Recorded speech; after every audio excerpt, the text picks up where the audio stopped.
handoff from one club to another. What's it like as we've handed off the ride to other clubs and they've been the host club?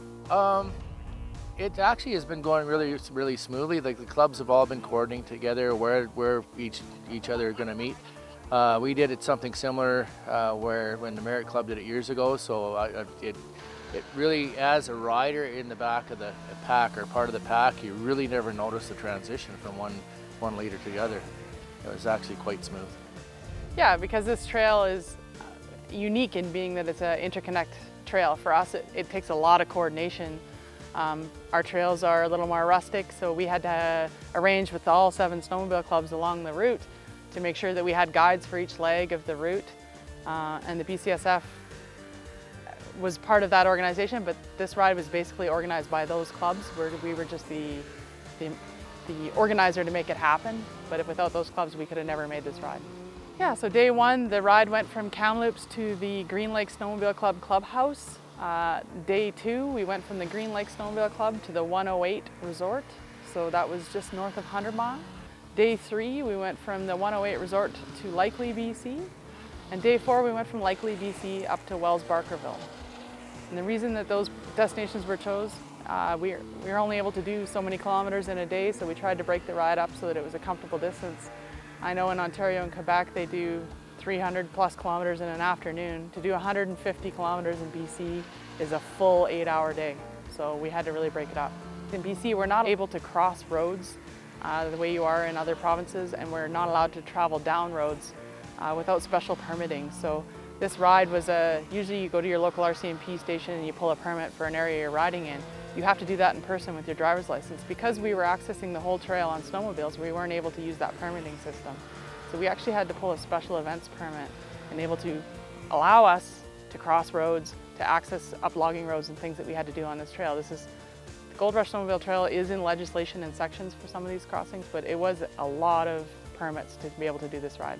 The groomer always returns to the same place because they go up the hill, they get to the emergency shelter, and they come back down, and that is the only trail. So when you compare kilometers of trail with other provinces, we have a very few kilometers of trail because we just access alpine above the trees and then ride above the trees, and there's no trail. So our trails are very short. We just go up to the chalet and then back down. Yeah, the chalets are actually emergency shelters. So there's always wood stoves, food, emergency supplies, first aid, all those things in those shelters, because if you ever get stranded on the hill, you know that you can always go back to that emergency shelter and be safe and warm for the night. Anybody coming out, even if it's not really severe avalanche terrain or big terrain, they should seriously consider taking avalanche skills training level 1, bare minimum.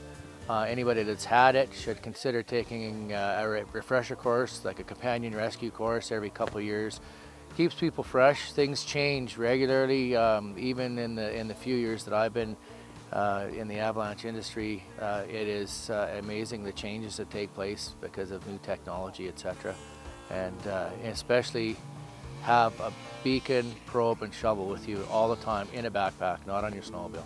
Yeah, and from the BC Snowmobile Federation, we've been working really hard with Avalanche Canada to educate snowmobilers. Snowmobilers have taken more avalanche courses than any other user group. It's still on the rise while other user groups are still going down. Everybody on this ride showed up with the right gear, the right training. We see less and less people in the backcountry that don't have the equipment or know how to use it. I would say that it's the norm now that people have that. If you talk to anyone in the world, BC's on their bucket list of places they want to ride. BC has a huge untapped potential for tourism. Our inability to connect towns changed our tourism focus a little bit, but it is a $867 million industry in BC, and some of these smaller towns are working to get themselves on the map. We're here in Wells Barkerville. Snowmobile tourism is their primary tourism in the winter. If you head down to Valemount, Sicamous, Revelstoke, Golden, those towns exist in the winter because of snowmobiling. With the trip winding down, it was interesting to see the towns and points of interest on the return trip, places that were unknown to me just 1 week earlier. As the trip concluded and we loaded the sleds on the trailers, I had gained an insight into the challenges of this powder province and also made many new friendships that I know will carry on for many years and for many more adventures.